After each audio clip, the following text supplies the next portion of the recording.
Okay, so here is our do now.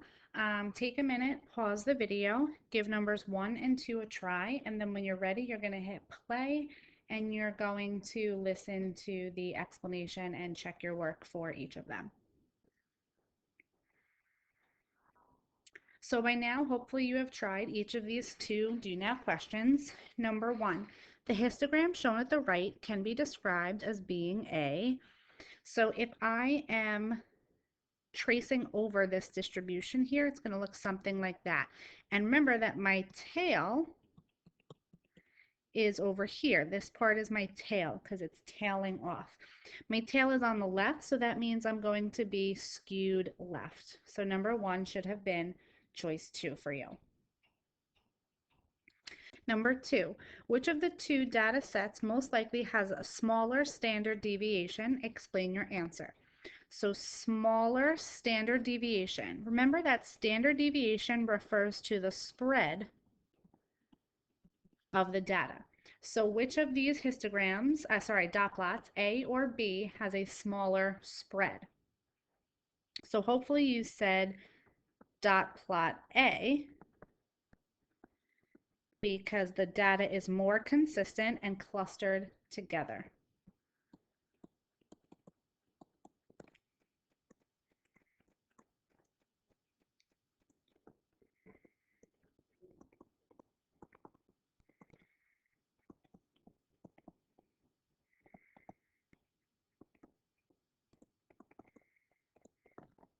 And then B is more spread out, so it would have a larger standard deviation. So our target for today is after 42 minutes, I can work with normal distributions and calculate probabilities associated with the normal curve. So this unit is about statistics, but we are going to be working with some probabilities, but not in the way we did last unit. These probabilities are all going to be nice and easy because our calculator is going to do it all for us. So a distribution of data is said to be normally distributed.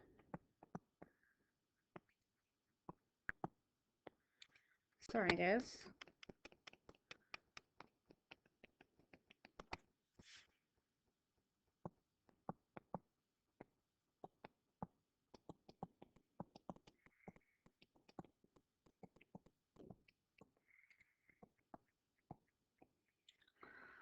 This should say distributed.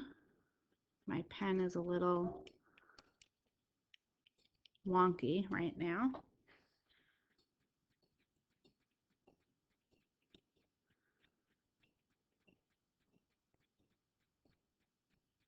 There we go. If the shape of the data is symmetric and bell-shaped, okay? So remember that for symmetric, in our last lesson, we had two different types of symmetric. Symmetric just meant that it had to be the same on both sides. So we had a symmetric that looked like this, but we also had a symmetric that looked like this. We called this one bimodal because it had two peaks, but it was still symmetric. So now I'm specifically looking for symmetric and bell-shaped. So I'm no longer looking to this type of distribution. And it's going to have the mean in the center of the distribution. So I have a graph below.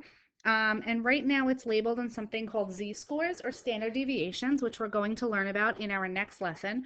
But for right now, what's important for you to know is the mean, which is mu or x bar, is in the center.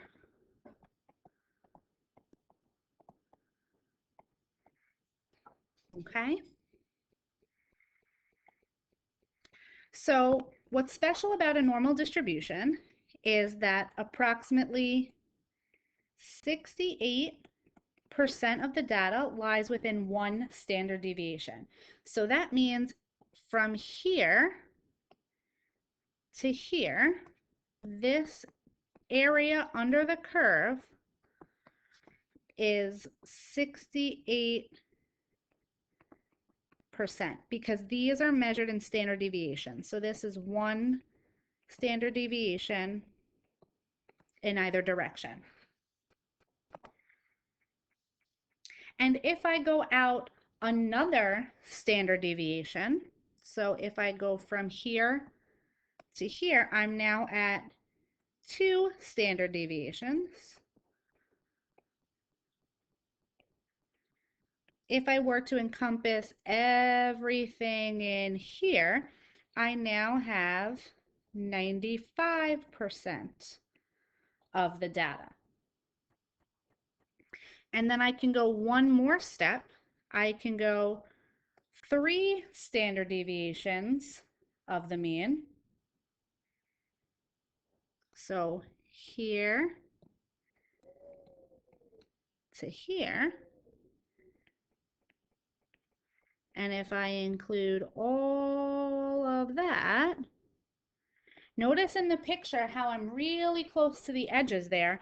There's only this tiny little bit that you can barely see on either side of me for the remaining part of the graph. That means that I would contain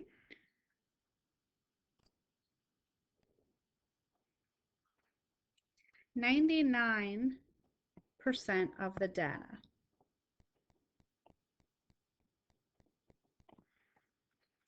And then the total area under the entire curve should be 100% or 1. So most people fall here. Okay, this is the majority. And then some people are on the outer ends or what we call the tails. So we are going to be finding normal probabilities on our calculator. So we're looking for probabilities here. So in these questions, you're going to look for keywords that deal with probability. So find the probability, find the percent, things like that.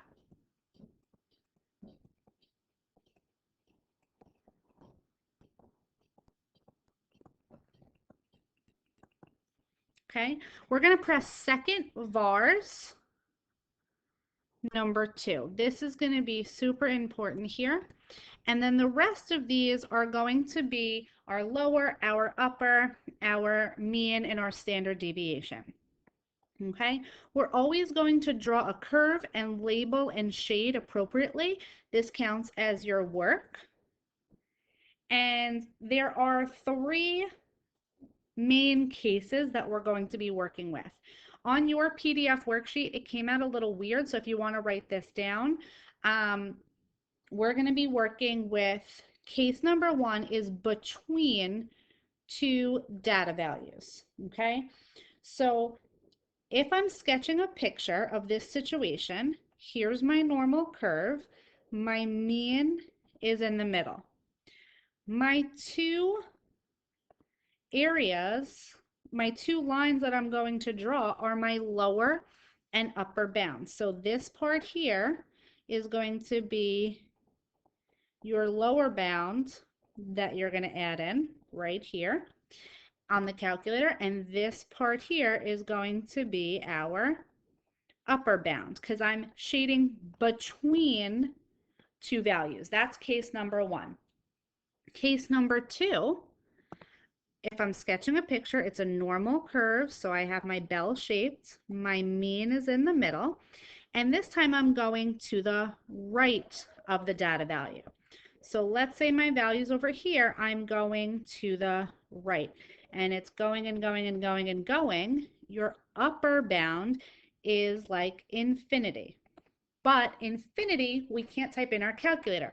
So you're going to put in a really big number. Okay, 1 million, 10 million, something like that. And then this here is going to be your lower bound. And then case number 3 is we are going to the left of a data value. So here's my picture. My mean, mu, is in the middle. Here's this, and I'm shading to the left this time.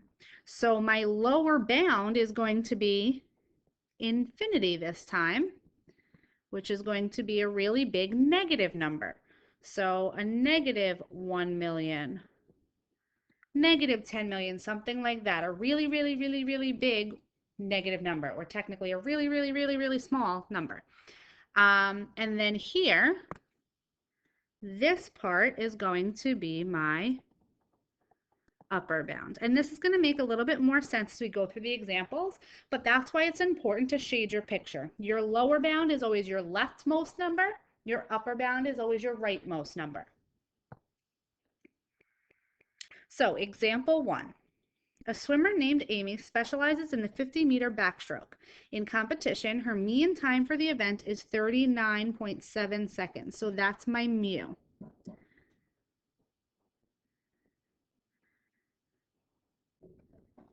That's a 7, guys.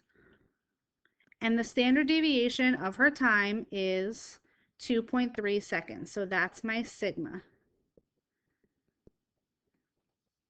Assume that Amy's times are approximately normally distributed. That's important because if it doesn't say this in the question, you can't proceed with this procedure. Now, in a course like this, that's always going to be the case. But if you're moving on to AP Stats, that's going to be something that you delve into a little bit deeper, and there are some other options. Round all answers to the nearest hundredth, so I'm going 2 places. Part A, estimate the probability that Amy's time is between 37 and 44 seconds. So I'm going to start by drawing my picture. Here's my mu, which I know is 39.7. So I have 37 seconds, which I'm going to label as somewhere over here. That's a 37. And then I have 44, which is somewhere over here. And I want to know the probability that it's in between here. So I'm going to go to my calculator.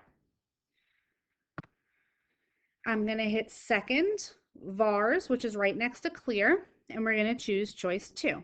So my lower bound is 37. My upper bound is 44. Mu is my mean, so 39.7. And then sigma is my standard deviation, 2.3. It's going to paste it for me, and then I'm going to have to enter one more time to get an answer. Okay, so I'm going to copy this down. I'm also going to write my calculator screen. So I'm going to show normal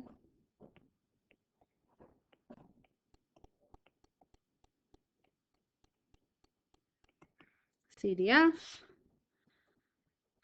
lower was 37, upper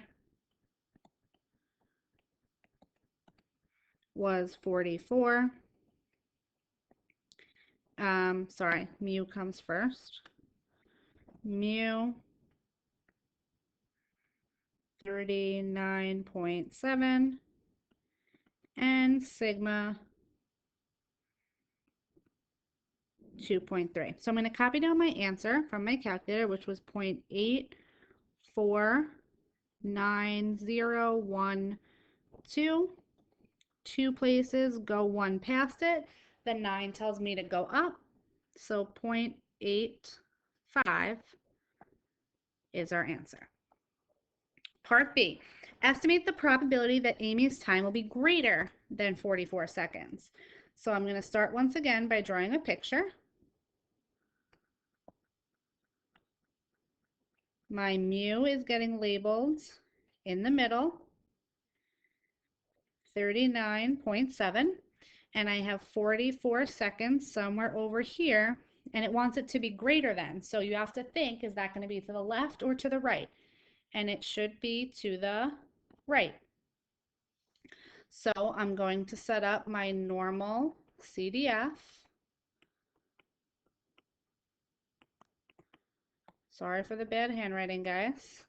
My lower, I'm just going to write them out in order of the calculator. I'm not going to write lower, upper, mu and everything. So my lower is my left, which is 44. My upper is the rightmost. Remember, I'm going and going and going and going, so I'm going to a really big number. So 1 with a lot of zeros. And then my mean and my standard deviation are the same that they were in part A. 39.7, 2.3. I'm going to go back to my calculator. Second vars, once again, it's next to the clear, 2. Lower is 44. Upper is a really, really big number. My mean and my standard deviation are the same. Enter, enter. 0.030772. So let's go back. Remember, we always write it down first and then round second.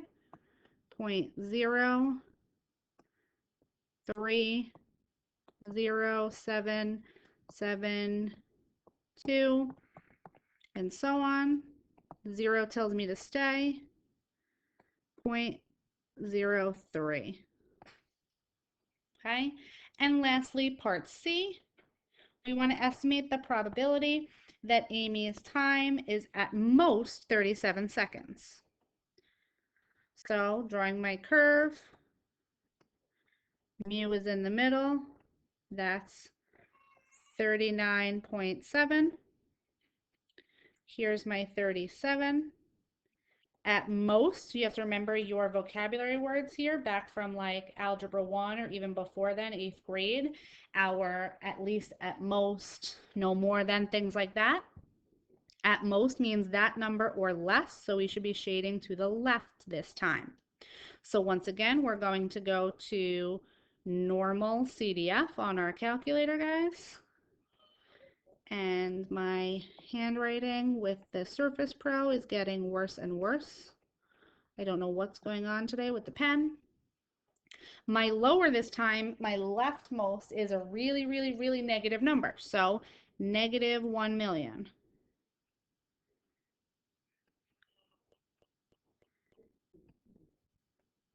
My rightmost is my upper bound. So that's going to be 37.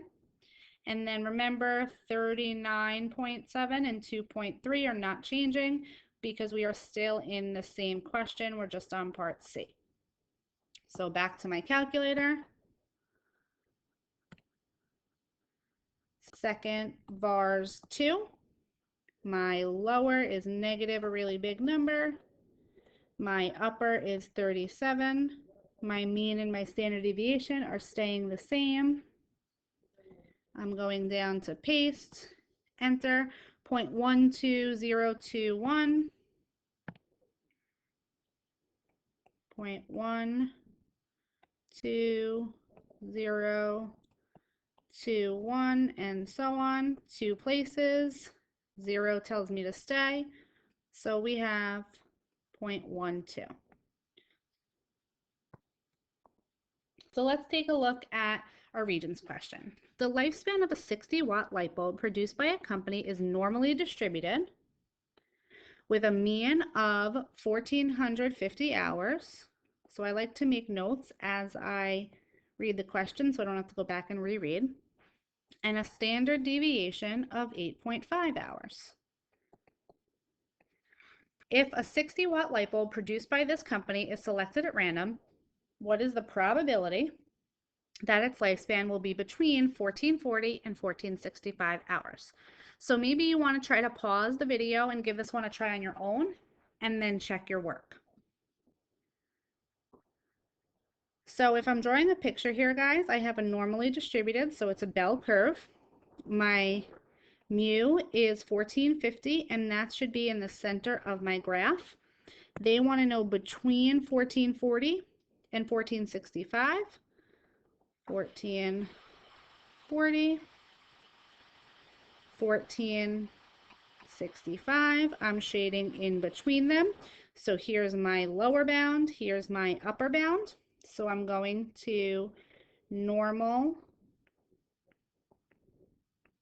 CDF on my calculator. My lower bound is 1440. And guys, if I was writing this normally on the smartboard on a piece of paper, I'd be writing lower dash 1440, upper dash 1465. I'm just taking a little shortcut here because I am using the pen on the Surface Pro and it's a little finicky today. 1450 is my mu, and my sigma is 8.5. So going to my calculator, second bars 2, we have 1440, 1465, 1450, and 8.5. Paste, enter, 0.8414. Going back to my question, 0.8415, so we should get choice 3. Okay? And let's take a look at one more question together before you guys go on your own. The scores on a mathematics college entrance exam are normally distributed with a mean of 68 and a standard deviation of 7.2. Students scoring higher than one standard deviation above the mean will not be enrolled in the mathematics tutoring program. How many of the 750 incoming students can be expected to be enrolled in the tutoring program? So we're stepping it up a notch here, guys. They're looking for how many students. So what I need to do is I need to find the percentage of students, and then I need to multiply that by 750. How do I find the percentage? Well, this is the probability. How do I find a probability? I use my normal curve and my Normalcdf. So I'm drawing my picture. I know my mean is 68. That goes in the middle. And now I'm looking for my upper or lower bound. And if I go back and reread this, it says students scoring higher than one standard deviation above the mean. So that means if I'm at 68, I'm at the mean. One standard deviation above it would be if I add 7.2. So if I do 68 plus 7.2, I'm going to get 75.2. So that's going to be the value that we're talking about here. Okay? And it said that they score higher than a 78.2, they will not be in the tutoring program. So I'm going to do this, draw my line. I'm not in the tutoring program. I'm just going to label it. And here I am in the tutoring program. Okay, how many of the 750 students can be expected to be enrolled in? So I want to be in the tutoring. So think about this. Do I want to shade to the left or do I want to shade to the right? So hopefully you realize we're going to be shading to the left. And this part of the question was tricky.